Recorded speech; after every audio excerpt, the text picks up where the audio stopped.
KTV Originals।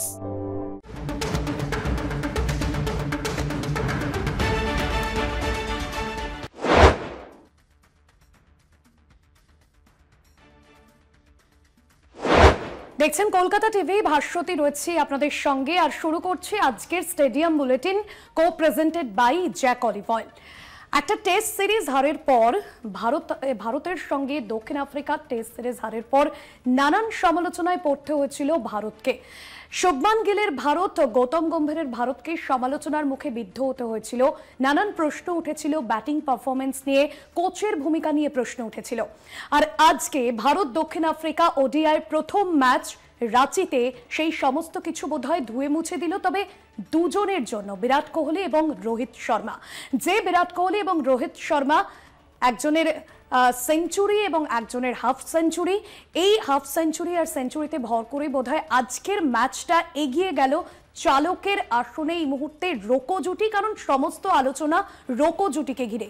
গত কয়েকদিন আগে স্টেডিয়াম বুলেটিনে বোধহয় আমরা এই রোকোকে নিয়ে কথা বলছিলাম 2027-এ তারা খেলবেন কিনা, তবে আজকে বোধহয় সব থেকে বেশি তাদেরকে নিয়ে কথা হচ্ছে, কারণ এই ম্যাচটায় জয়টা এলো তাদের জন্যই। আমি জয়জ্যোতির কাছে আসবো। জয়জ্যোতি, আমরা টেস্ট সিরিজে হারের পর ঘরের মাঠে নানান সমালোচনার মুখে পড়তে হয়েছিল, এবং সব থেকে বোধহয় আমরা দেখেছিলাম যে ইংল্যান্ড সফরের পর এই যে শুভমান গিল, তিনি রাতারাতি পোস্টার বয় হয়ে গেলেন এবং তরুণ ব্রিগেড তার নেতৃত্বে কোথাও কি এই যে টেস্ট সিরিজ ছাপ ফেলতে পারলো না। আজকের ম্যাচেরও যদি তুমি স্কোরবোর্ড দেখো, তরুণ ক্রিকেটাররা তারা কিন্তু ছাপ ফেলতে পারলো না।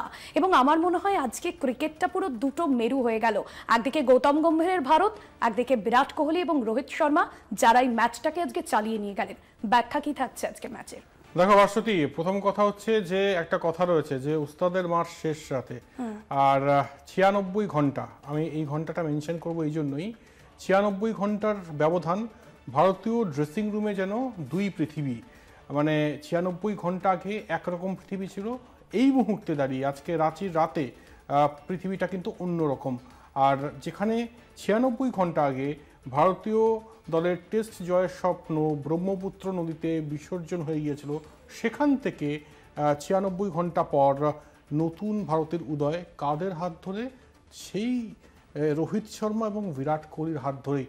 আর আজকের এই রোহিত শর্মা এবং বিরাট কোহলির ইনিংসটা একটা স্টেটমেন্ট, শুধুমাত্র ইনিংস নয়, এটা কিন্তু একটা স্টেটমেন্ট। আমি বলে রাখি যে এই দুটো ইনিংস নিয়ে আমরা ব্যাখ্যা তো পরে করবই, তবে এই মুহূর্তে যে খবরটা বলবো, যেটা সূত্র মারফত পাওয়া যাচ্ছে, যে বিরাট কোহলির ইনিংসের পরেই বিসিসিআই তৎপর, এবং তৎপর এতটাই যে বিসিসিআই সেক্রেটারি দেবজিৎ সাইকিয়া, একই সঙ্গে joint secretary Prabhtej Singh Bhatia, chief selector Ajit Agarkar এবং কোচ গৌতম গম্ভীর, চারজনের মধ্যে 3রা ডিসেম্বর একটা বৈঠক হতে চলেছে, যেটা আমরা ব্রেক করেছি কিছুক্ষণ আগে কলকাতা টিভিতে। আমি আরও একবার স্টেডিয়াম বুলেটিনে বলছি যে এরকম সিরিজ চলাকালীন ম্যাচ ডেতে বৈঠক সাধারণত কিন্তু দেখা যায় না, তবে বিরাট কোহলির এই ইনিংসের পর বিসিসিআই তৎপর যে এই বৈঠকটা ডাকা অত্যন্ত জরুরি।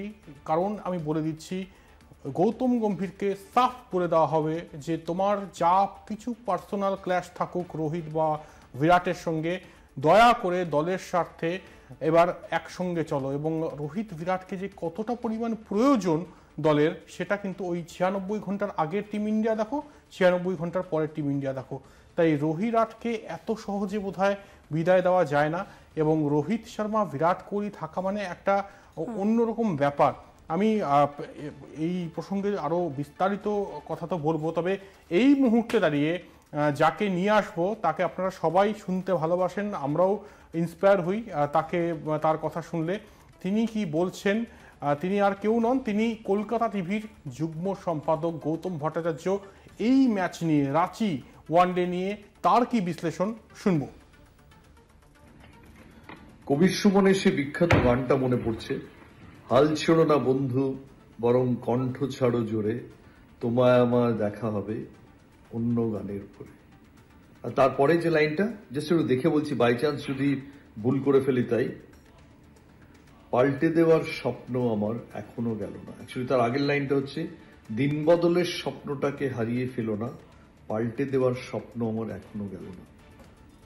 তিনি বিরাট কোহলি ওই যে সেঞ্চুরির পর যে লাফালেন, জাম্পটা করলেন, আমার মনে হয় তার আবহে যদি এই লাইনগুলোকে, গানটাকে চালিয়ে দেওয়া যেত তাহলে অ্যাবসলিউটলি অ্যাপ্ট হতো। এবং তিনি যখন ওইরকম একটা লাফাচ্ছেন তখন রোহিত শর্মার সেলিব্রেশনটা দেখেছেন, অ্যানিমেটেড। অর্থাৎ এই সেঞ্চুরিটা আমাদের দুজনের। এবং দেখুন, রোহিত শর্মা, বিরাট কোহলি এরা কিন্তু ঠিক টিপিক্যাল শোলের বীরু আর জয় নন। এরা কিন্তু প্রকৃতিগতভাবে দুজনে একই সময় সুপারস্টার, এবং খ্যাতি এবং খ্যাতির বিড়ম্বনা এদের দুটো আলাদা পৃথক খাতে নিয়ে যায়, যেখানে ওরা কেউ কারোর বন্ধু নন, বরঞ্চ একজন আরেকজনের প্রতিদ্বন্দ্বী ছিলেন। দেখুন, সময়ের ধারাপাত এমন একটা জায়গায় ওদের এনে ফেললো যে ওরা হয়ে গেলেন পরস্পরের বন্ধু, এবং এমন বন্ধু যে দুজনের বিরুদ্ধে গোটা পৃথিবী দাঁড়িয়ে গেছে। শুধু কোথাও গৌতম গম্ভীর দাঁড়িয়েছেন, বোর্ডও তো দাঁড়িয়ে গেছে, বোর্ডও তো একই রকম ভাবে তাকে বলছে। অনেকে বলছেন, সবাই বলছে যে শুধু ফ্যানরা ছাড়া প্র্যাকটিক্যালি সবাই বিরুদ্ধে, অর্থাৎ যাদের হাতে ক্ষমতা তারা বিরুদ্ধে, কোচ যিনি ড্রেসিং রুমে বসে আছেন তিনি বিরুদ্ধে। তাই আমার কোথাও মনে হয় যে বিরাট কোহলির আজকের এই 120 বলে 135 রানের সেঞ্চুরি, এটা সৌরভের জোহানেসবার্গের সেই ইনিংসের পাশে বসা উচিত। ওটা টেস্ট ক্রিকেট হতে পারে, এটা কোনো অংশে কম চ্যালেঞ্জিং ছিল না। কারণ অস্ট্রেলিয়ায় প্রথম দুটো ম্যাচে 2-0 করেছিলেন, তারপর সিডনিতে 74 নট আউট ছিলেন, কিন্তু মাঝখানে 35 দিনের দীর্ঘ বিরতি গিয়েছে। এই 35 দিনের কোনো কম্পিটিটিভ ক্রিকেট এরা দুজন খেলেননি। সেখান থেকে ফেরত এসে দেশের মাঠে এত মাইক্রোস্কোপের সামনে দাঁড়িয়ে সাউথ আফ্রিকান টিমের বিরুদ্ধে, যারা এই টেস্ট সিরিজ জিতে কোন পর্যায়ে যাদের মানসিকতা চলে গেছে, শেষ ওভার অব্দি রান চেজে বোঝা গেছে। 350 রান চেজে সাউথ আফ্রিকা এতগুলো উইকেট পরপর হারিয়েও শেষ ওভার অব্দি ম্যাচে থেকে গেল। এর থেকেই বোঝা যাচ্ছে যে এই সাউথ আফ্রিকান টিমটা কত আলাদা। মনে রাখবেন, এই টিমে বাবুমা খেলেননি, মহারাজ ছিলেন না, তাতেই এইরকম ফাইট ব্যাক। সেই টিমের বিরুদ্ধে 120 বলে 135 জাস্ট ভাবাই যায় না, এবং তার মধ্যে 7টা 6। আমি দেখলাম সেহবাগ বলেছেন যে আমরা যেরকম, আমাদের কাছে যেরকম চা বানানো, বিরাট কোহলির কাছে সেরকম রান বানানো। বলেছেন বিরাট কোহলি রেকর্ডকে ধাওয়া করেন না, রেকর্ড বিরাট কোহলিকে ধাওয়া করে। লিখেছেন king is always king. Virender সেহবাগের মতো একজন লোক, যিনি সহজে প্রশংসা করেন না, তিনি সহজে অভিভূত হন না, তিনি বলছেন না। একজন এত বরেণ্য ক্রিকেটার তার জুনিয়র ক্রিকেটার সম্পর্কে এইভাবে শ্রদ্ধায় কি বলবেন ভেবে পাচ্ছেন না। সুনীল গাভাস্কর বলছেন greatest of all time one day ক্রিকেটে। এবং আজকের ইনিংসটা আবার বলছি, ফিটনেসের মাপে, প্রতিজ্ঞার মাপে, টেম্পারামেন্টের মাপে একটা মণিহার। বিরাট কোহলিকে অনেকগুলো ভালো ইনিংস খেলতে দেখেছি কলকাতায় টি20 ক্রিকেটে, যেটা পাকিস্তানের সঙ্গে খেলেছিলেন। তারপরে কোয়ার্টার ফাইনালে অস্ট্রেলিয়ার সঙ্গে মোহালিটা আরো উচ্চাঙ্গের ছিল। কিন্তু এই ম্যাচের টেনশনটাই আলাদা। কপিল দেব আমার মনে আছে বলেছিলেন যে সৌরভ শুধু জোহানেসবার্গে কামব্যাক করেছে বলে ওর ইনিংসটাকে ভালো বলছি না। গ্রেগ চ্যাপেল ড্রেসিং রুমে বসে আছেন, যিনি ওর প্রতিদ্বন্দ্বী, সেই অবস্থায় সাউথ আফ্রিকান বোলারদের খেলেছে, অর্থাৎ ও একই সঙ্গে 2 উইকেটে খেলছিল। আজকে বিরাট কোহলি সম্পর্কেও তো একই কথা প্রযোজ্য। ড্রেসিং রুমে গৌতম গম্ভীর, মাঠে সাউথ আফ্রিকান পেস বোলাররা, সেগুলোকে সামলে তিনি রান করলেন এমন দিনে যেদিন রোহিত শর্মা হাফ সেঞ্চুরি করলেও সেরকম ছন্দ নেই। জয়শ্রী জয়সওয়াল আউট হয়ে গেলেন তাড়াতাড়ি। ব্যাটিং অর্ডারের ভুলভাল পরিবর্তনে পাঠিয়ে দেওয়া হলো আগে ওয়াশিংটন সুন্দরকে, এবং তারও আগে ঋতুরাজ গাইকোয়াড়কে পাঠানো উচিত ছিল KL রাহুল এবং জাডেজাকে, এবং সেখানেই 20-30 রান অন্তত কমে গেল ইন্ডিয়ান ইনিংস থেকে। সেই সমস্ত কিছু পরিবর্তনের সঙ্গে খাপ খাইয়ে নিয়ে তিনি বিরাট কোহলি ব্যাট করলেন বিরাট রাজের মতো। আমার মনে আছে যে 2016-তে ইডেন গার্ডেন্সে যখন বিরাট কোহলি পাকিস্তানের সঙ্গে ব্যাট করছেন, তখন একটা বক্সে বসে, যে বক্সটা শাহরুখ খান যেখানে বসেন তার থেকে একটু ডান দিকে, অর্থাৎ শাহরুখ খান এবং আকাশবাণী ভবনের মাঝামাঝি একটা বক্সে বসে দুজন যুগন্ধর অধিনায়ক বার করার চেষ্টা করছিলেন বিরাট কোহলির খেলায় কি কি ভুল আছে। এর মধ্যে এমন একজন অধিনায়ক, তিনি বিরাট কোহলিকে মাঠে কখনো খেলতেই দেখেননি, একবার টিভিতে দেখেছেন, এত নাম শুনেছেন। তিনি ভাবছিলেন যে কেন বিরাট এত গ্রেট, কোথায় খুঁত আছে দেখি তো। তিনি আপাতত পাকিস্তানের কারাগারে, এবং বেঁচে আছেন কিনা এটা নিয়ে প্রশ্ন। সেই ইমরান খান স্টিভোকে ডেকে নিয়েছিলেন বিরাট কোহলির খেলায় খুঁত বার করা যায় কিনা বোঝার জন্য, এবং ম্যাচের পর বলেছিলেন ওর খেলায় কোনো খুঁত নেই। সেটা 2016, এটা 2025 শেষ হয়ে 2026-এ ঢুকতে শুরু হলো। সেই সময়ও তিনি ফিটনেসে প্রেশার নেওয়াতে, চ্যালেঞ্জ নেওয়াতে এবং মানসিকতায় অপ্রতিদ্বন্দ্বী। আজকের ওই জাম্পটা অনেক কিছুর জবাব। গোটা পৃথিবী অন্যদিকে ছিল, আমি একা দাঁড়িয়েছিলাম। আমি জানতাম আমি ভালো, তোমরা বলছিলে আমি যথেষ্ট ভালো নই।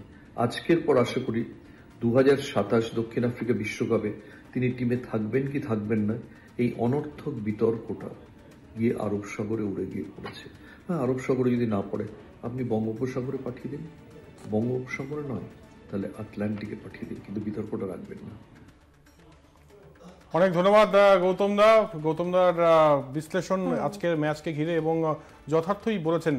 আর আরেকটা কথা বলবো যে রিকি পন্টিংকেও বলতে শুনলাম যে ওডিআই ফরম্যাটে বেস্ট ব্যাটার সাধারণত অস্ট্রেলিয়ানরা এইভাবে কিন্তু প্রশংসা করেন না।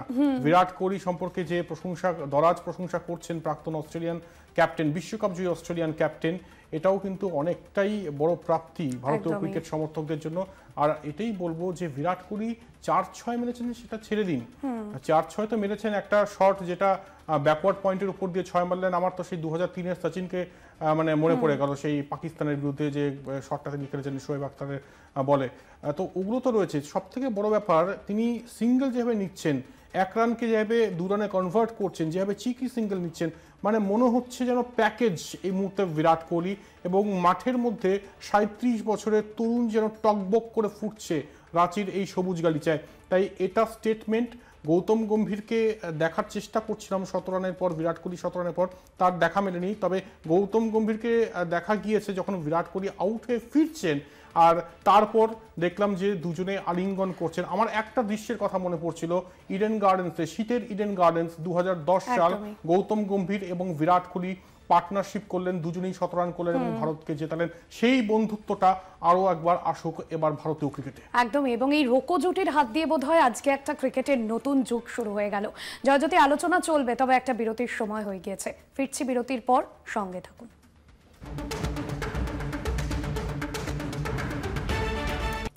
ফিরে এলাম বিরতির পর। আজকে আলোচনার কেন্দ্রবিন্দুতে বোধহয় রোকো জুটি, কারণ আমরা তাকে নিয়ে আবার আলোচনা করছি। জয়জ্যোতি, রোহিত শর্মার কথা বলি। রোহিত শর্মাকে যেন আজকে রাঁচির স্টেডিয়ামে একেবারে পুরনো সেই পরিচিত ছন্দে দেখা গেল। এবং 2 বছর আগে তিনি এই যে ঘরানার সঙ্গে পরিচয় হয়েছিল, যে আগ্রাসী ক্রিকেট খেলা, পাওয়ার প্লে কাজে লাগিয়ে, আজকেও বোধহয় তিনি আগ্রাসী খেললেন এবং তিনি আউট হচ্ছেন কি না হচ্ছেন এসব নিয়ে ভাবলেন না। একদম সেই চেনা পরিচিত রোহিতকে বোধহয় আরো একবার আমরা দেখতে পেলাম আজ। একদমই, আর এই রোহিতকেই তো আমরা দেখতে চাইছি।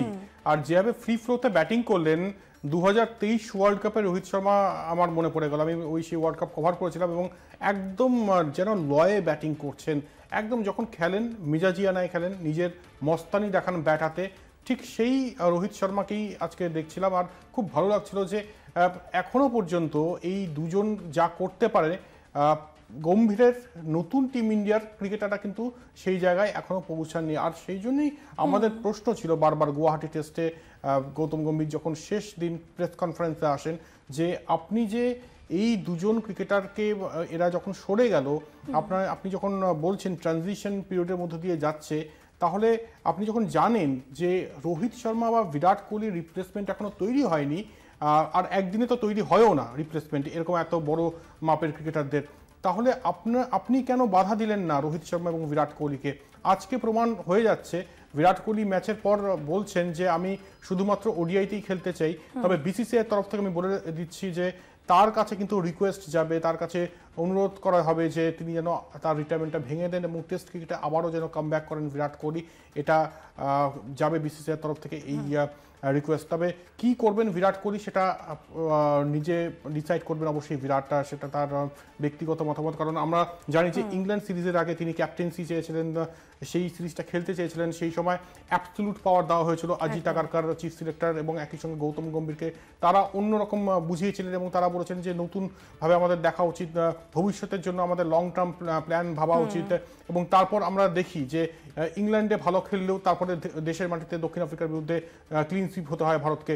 এরপরে যেন টোটালি সমীকরণটা বদলে যায় এবং 96 ঘন্টার আগের টিম ইন্ডিয়া, 96 ঘন্টার পরের টিম ইন্ডিয়া যেন দুই পৃথিবী। একদমই। জয়জ্যোতি, আলোচনা তো চলছে আমাদের, তবে এই মুহূর্তে একজন দর্শক বন্ধু অপেক্ষা করছেন। কে বলছেন, কোথা থেকে বলছেন? আমি প্রলয় ঘোষ বলছি, সিঙ্গুর থেকে বলছি। হ্যাঁ, আপনার প্রশ্ন বলুন। প্রশ্ন হলো আজকে যে খেলাটা হয়েছে খুবই 50-50 চান্সে খেলা হয়েছে।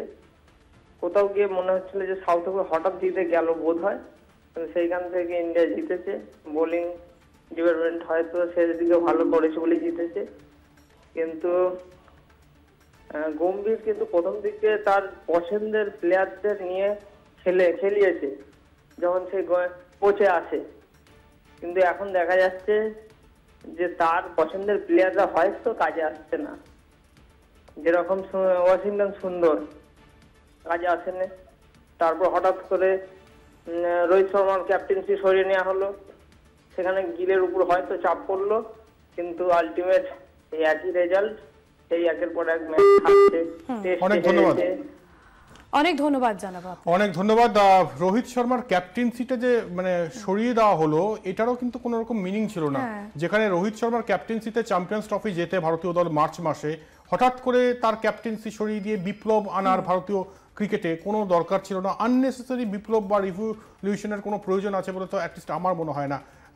তাই এটাই বলার যে রোহিত শর্মা দেখিয়ে দিয়েছেন কি করতে পারেন। আর ক্যাপ্টেন্সির কথা উনি বললেন, আজকে কেএল রাহুল ক্যাপ্টেন না রোহিত শর্মা ক্যাপ্টেন না বিরাট কোহলি ক্যাপ্টেন বোঝা যাচ্ছিল না। আর দুই সিনিয়র থাকলে এটাই হবে। তাদের এত এক্সপিরিয়েন্স, ভাস্ট এক্সপিরিয়েন্স, তারা কিন্তু সবসময় তাদের ইনপুটস দিতে থাকবে এবং এটা কেএল রাহুলের জন্য ভালো।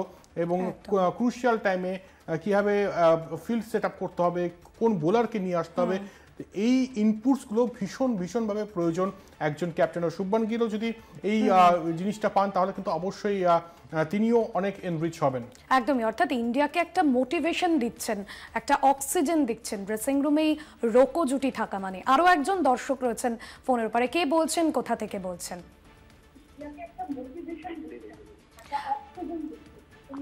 আপনি যদি টিভির সাউন্ডটা অফ করে কথা বলেন।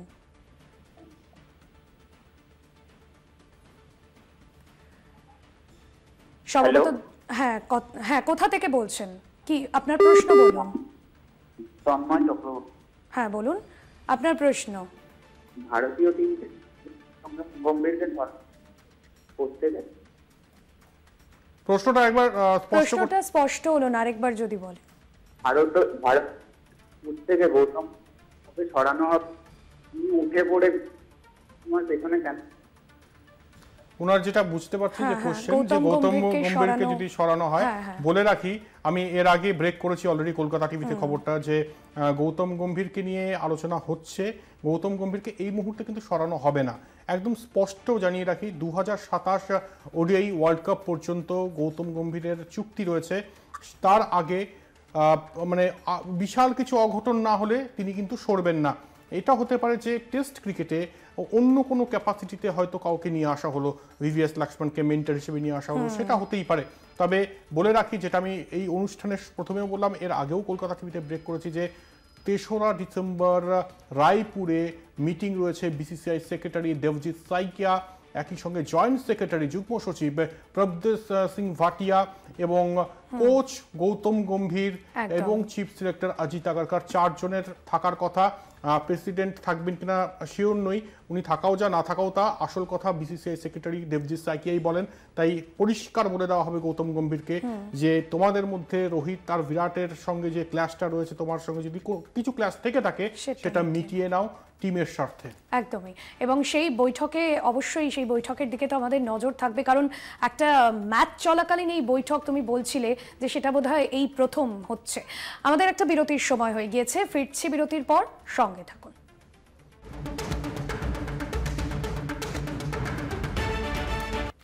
ফিরে এলাম বিরতির পর, আমরা আলোচনায় ফিরবো, তবে একজন দর্শক বন্ধু অপেক্ষা করছেন এই মুহূর্তে।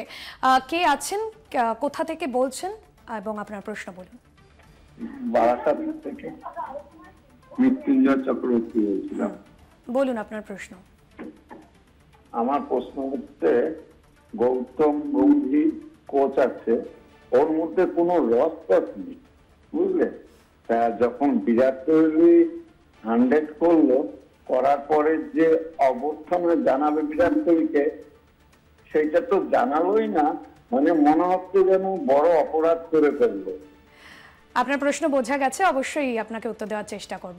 অনেক ধন্যবাদ মৃত্যুঞ্জয় বাবু ফোন করবার জন্য। বিরাট কোহলি যখন 17 রানটা করলেন, মানে দারুণ আমার লাগলো। বিরাট কোহলি তার তাবিজে চুম্বন খেলেন এবং তারপরে একটা যে জাম্প, এবং আমি খুঁজছিলাম গৌতম গম্ভীরকে। সেই সময় গৌতম গম্ভীরকে কিন্তু সেই সময় দেখা যায়নি।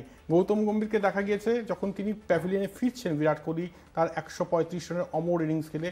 আর তারপর একটা আলিঙ্গন অবশ্যই দেখেছি। তবে একদম সৌরভ গঙ্গোপাধ্যায়ের যে কামব্যাক, আমার সেটাই আমি বলবো, যেটা গৌতম দা অলরেডি বলেছেন, যে জোহান্সবার্গে 51 অপরাজিতের করে যে কামব্যাকটা করেছিলেন, সেখানে বসেছিলেন গ্রেগ চ্যাপেল। এখানে যেন মনে হচ্ছে গৌতম গম্ভীরকে সেই মডার্ন ডে গ্রেগ চ্যাপেল, বিরাট কোহলির মানে বিরাট কোহলির জগতের গ্রেগ চ্যাপেল, এবং তার সামনে এই ধরনের একটা ইনিংস খেললেন 135 রানে, যেখানে গৌতম গম্ভীরের টিম ইন্ডিয়ার বিসর্জন হয়ে গিয়েছিল 96 ঘন্টা আগে। আর এবার যেন রোকোর টিম ইন্ডিয়া উঠে দাঁড়ালো ধোনি ধামে এবং নতুনভাবে পুনর্জন্ম ঘটলো। তাই এটাই বলার যে হ্যাঁ, ক্রিকেট দেবতা সব দেখছে, একটা না একটা সময় পোয়েটিক জাস্টিস হয়। আজকে রাঁচিতে পোয়েটিক জাস্টিস রোহিত এবং বিরাটের। একদমই, এবং আজকের রাতটা বোধ হয় রোকো জুটির জন্য। এবং জয়জ্যোতির, রোহিত শর্মা বিরাট কোহলিকে নিয়ে তো কথা হচ্ছে, তবে ম্যাচের টার্নিং পয়েন্ট কোন জায়গায়, সেই বিষয়টা তোমার কাছে জানতে চাই। দেখো, রোহিত বিরাট তো ভালো খেলেছে, এটা নিয়ে কোনো সন্দেহ নেই। আজকে ক্যামিও খেলেছেন জাদেজা, কেএল রাহুলও ভালো একটা ইনিংস খেলেছেন। তবে টার্নিং পয়েন্ট আমার মনে হয়েছে কুলদীপ যাদবের সেই ওভার, যখন নাকি মার্কো জনসন এবং ব্রিসি যে ধরনের একটা পার্টনারশিপ গড়েছিলেন 97 রানের, ওই পার্টনারশিপের পর মনে হচ্ছিল যে এই ম্যাচটা কোথাও দূরে চলে যাচ্ছে না তো ভারতের থেকে। আবারও কি দক্ষিণ আফ্রিকা ওয়ানডেতেও সাদা বলের ক্রিকেটেও দাপট দেখাবে? ঠিক সেই সময় চায়নাম্যান এসে পরপর 2টো উইকেট নিলেন এবং 1 ওভারে 2টো উইকেট নিলেন। আমার কাছে মনে হচ্ছে সেটাই টার্নিং পয়েন্ট। যদি সেই সময় এই পার্টনারশিপটা ব্রেক করতে না পারতেন ভারতীয় বোলাররা, তাহলে কিন্তু এই ম্যাচের ফলাফল অন্যরকম হতে পারে। একদমই। এবং কেএল রাহুলের কথা তুমি বলে, কেএল রাহুল তিনি অর্ধশত রান করেছেন আজকে একটা, তার ক্যাপ্টেন্সি নিয়ে কি বলবে তুমি? দেখো, কেএল রাহুল খুব কুল মস্তিষ্কের এবং উইকেট কিপারদের একটা অ্যাডভান্টেজ থাকে। আমি মহেন্দ্র সিং ধোনির ক্ষেত্রেও দেখেছিলাম যে যে জায়গায় তিনি দাঁড়ান পুরো মাঠটা দেখা যায় এবং খুব সুন্দরভাবে নিয়ন্ত্রণ করা যায়। আর কেএল রাহুল ভীষণ মানে ঠান্ডা মস্তিষ্কের, মানে কুল অ্যাজ কিউকিউম্বার। তিনি খুব সুন্দরভাবে শোনেন সবকিছু। আজকে ঠিক যেমন রোহিত শর্মার কথা শুনছিলেন, বিরাট কোহলির কথা শুনছিলেন, তাদের থেকে ইনপুটস নিচ্ছিলেন। আর সিনিয়র জুনিয়রের একটা অদ্ভুত মেলবন্ধন দেখা গিয়েছে আজকের এই টিম ইন্ডিয়া। এই টিম ইন্ডিয়াকেই আমরা চাই। আর এই টিম ইন্ডিয়া 17 রানে জিতেছে। আশা করব রায়পুর এবং ভাইজ্যাকেও কিন্তু একই জয়ের ধারা অব্যাহত থাকবে। একদমই। আলোচনার মধ্যে একজন দর্শক রয়েছেন আমাদের সঙ্গে। কে বলছেন, কোথা থেকে বলছেন? হ্যালো, হ্যাঁ বলুন, আপনি কোথা থেকে বলছেন, কে বলছেন, আপনার প্রশ্ন? আমি মুম্বাই থেকে বলছি, ইন্দ্রজিৎ যাদব। আচ্ছা, আপনার প্রশ্ন বলুন। আমি মুম্বাই থেকে। আপনার প্রশ্ন? হ্যাঁ, বলছি যে আজকে যে খেলাটা হলো, বিজখানে উইকেট নিতে পারছেন, এটা কি প্রবলেম? ধন্যবাদ, বুঝতে পেরেছি আপনার কোয়েশ্চেন। আজকের উইকেটটা কিন্তু ব্যাটিং ট্র্যাক ছিল এবং এটা আমরা গতকাল আলোচনা করেছিলাম স্টেডিয়াম বুলেটিনে যে রাঁচির উইকেটে রানের ফেস্ট হবে, আর সেটাই হয়েছে, ব্যাটিং ট্র্যাক। তবে উইকেট যাই থাকুক না কেন, শিশিরের একটা প্রভাব কিন্তু দেখা গিয়েছে এবং যার জন্য শেষে বোলিং করাটাও, মানে দ্বিতীয় ইনিংসে বোলিং করাটাও একটা চাপ। রায়পুরেও সেটা থাকবে কিনা দেখার বিষয়। তবে ব্যাটিং ট্র্যাকে দুটো দলই রান করেছে এবং শেষ আসি কেএল রাহুলের টিম ইন্ডিয়া হেসেছে। এটা অবশ্যই আমাদেরকে আরো আনন্দিত করেছে। তবে একটা জিনিস লক্ষ্য করছে ভাস্বতী, 11:26 পার হয়ে গিয়েছে, স্টেডিয়াম বুলেটিনের দর্শকের ফোনের পর ফোন কিন্তু এবং সুদূর মুম্বাই থেকেও কিন্তু মানুষজন দেখছেন স্টেডিয়াম বুলেটিন। আমি জয়জ্যোতি, আজকে একেবারে শেষ সময় আমাদের স্টেডিয়াম বুলেটিনে, সেক্ষেত্রে দাঁড়িয়ে কেএল রাহুলের পারফরমেন্স নিয়ে তো তুমি বলে, তবে হর্ষিত রানা তার কথাও কিন্তু বলতে হয়, কারণ তার বোলিং পারফরমেন্স কিন্তু আজ যথেষ্ট দুর্দান্ত ছিল। আমার মনে হয় অন্যান্য বোলারদেরও তাকে দেখতে হয়, যেভাবে তিনি গুরুত্বপূর্ণ উইকেটগুলো তুলে নিয়েছিলেন। তিনি এডেন মার্করামকে প্রথমেই নিয়েছিলেন। অবশ্যই। আর গৌতম গম্ভীরের মানটা বাঁচিয়েছেন এই হর্ষিত রানাই, কারণ একমাত্র এই যোদ্ধাই তার হয়ে যুদ্ধ করেছেন আর সত্যি ভালো বোলিং করেছেন। প্রথমেই যে 2টো উইকেট নিয়ে ঝটকাটা দিয়েছেন, এটা খুব দরকার ছিল। আর আমি অবাক হয়ে যাই, প্রসিদ্ধ কৃষ্ণাকে খেলিয়ে যাবে টিম ইন্ডিয়া, তাও মোহাম্মদ শামিকে খেলাবে না। কেন খেলাবে না? কারণটা কি? তাই এবার মনে হচ্ছে প্রত্যেক বিষয়ের একটা করে এক্সপ্লেনেশন দরকার, যে প্রসিদ্ধ কৃষ্ণাকে আমি খেলাবো যেখানে তার কোনো সাফল্য নেই সাদা বলের ক্রিকেটে, আর মোহাম্মদ শামি যেখানে উইকেট পাচ্ছে, আমরা জানি 2023 ওডিআই ওয়ার্ল্ড কাপেও কি দুর্দান্ত পারফরমেন্স তাকে হঠাৎ করে কেন বাদ দিয়ে দেবো, এই সব নিয়েই কিন্তু বৈঠকটা হবে রায়পুরে। আর বলে দেওয়া হবে যে মানে এখন থেকে কিন্তু ওই এজ সিস্টেম হলে হবে না, যে এইচআর সিস্টেম যে 36 বছর হয়ে গেছে তাকে বাদ দিয়ে দেওয়া হবে, এই সিস্টেমে আর চলবে না। কারণ আমরা দেখলাম আজকে 37 বছরের এক তরুণ টকবক করে ফুটলেন এবং অ্যাবসলিউট বক্স অফিস আজকে রাঁচিতে, এবং সেই বক্স অফিসে একটাই নাম, সেটা হচ্ছে বিরাট। একদমই, বিরাট কোহলি এবং রোহিত শর্মা, তাদেরকে যে কতটা প্রয়োজন ভারতীয় ক্রিকেটে তা বোধহয় আরও একবার বুঝিয়ে দিলেন এই রোকো জুটি। রাঁচিতে নতুন করে জন্ম হলো যেন টিম ইন্ডিয়ার এই টেস্ট সিরিজে হারের পর। অবশ্যই আগামী ম্যাচগুলোর আপডেটের দিকে আমাদের অনেক নজর থাকবে। জয়জ্যোতি, অনেক ধন্যবাদ জানাবো তোমাকে। আজকের স্টেডিয়াম বুলেটিন এখানেই শেষ করতে হচ্ছে। অন্যান্য আরও খবরের জন্য দেখতে থাকুন কলকাতা টিভি রাত দিন 7 দিন।